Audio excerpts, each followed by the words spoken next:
Mas olha só, agora... Sim, é a mesma coisa. O método de preparo é sempre pegar a fase interna. Aqui eu peguei a fase externa e botei na fase interna. Lá na goma úmida é o contrário. Eu vou pegar a fase interna e vou colocar na fase externa. E agora eu tenho maior quantidade aqui do meu óleo e não da minha água, ok? É essa a diferença. No da goma seca, eu tenho aqui, primeiro, uma emulsão do tipo óleo em água, maior quantidade de água. Então, a minha proporção ali, ambos os métodos terão uma proporção de 4:2:1.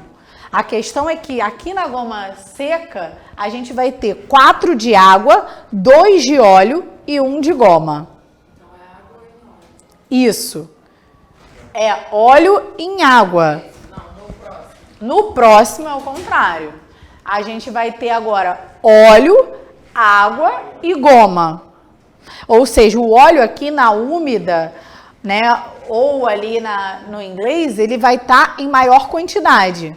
E lá, gente, o que eu fazia? Eu pegava a fase externa, a água, e adicionava na fase interna.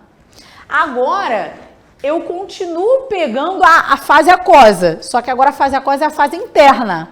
E eu coloco a fase interna na fase externa, que é o óleo. Ok? É essa a diferença.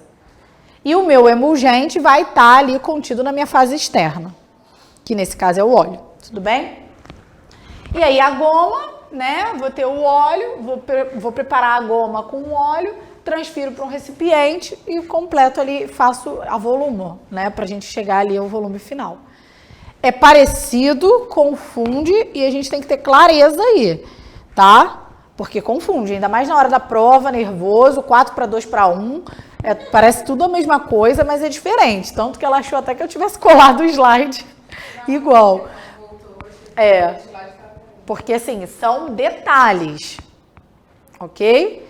Na úmida, continental, continente, eu vou ter água em maior quantidade. Método 4:2:1.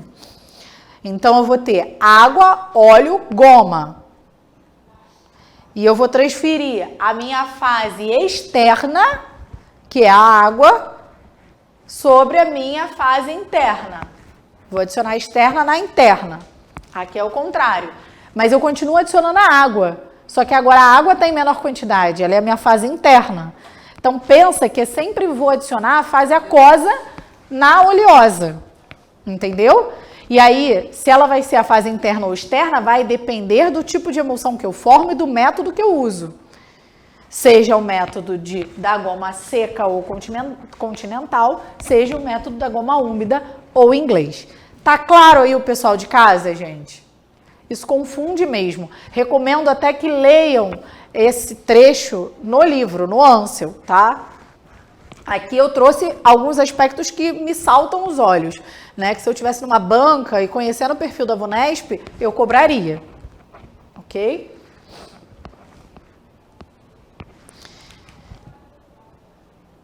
Vamos avançar. Bom, além desses dois métodos, eu tenho ainda um método de Forbes ou do frasco, FF, né? Então, a gente aí tem mais uma associação para não esquecer. Método de Forbes ou do frasco. Então, o que eu vou ter nesse método? Inicialmente proposto para facilitar a emulsificação quando se trabalha com goma seca. É usada para emulsões com óleos voláteis ou substâncias oleosas de baixa viscosidade.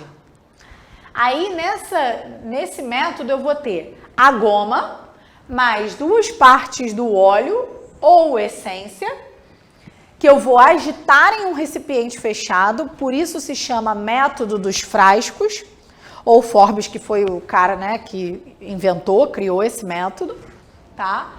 Adiciona-se a água na mesma proporção do óleo e agito ali para obter, ao final, esse sistema homogeneizado. Tudo bem? Então, aqui, a parte do óleo e da água vai entrar na mesma proporção, óleo-água. ok?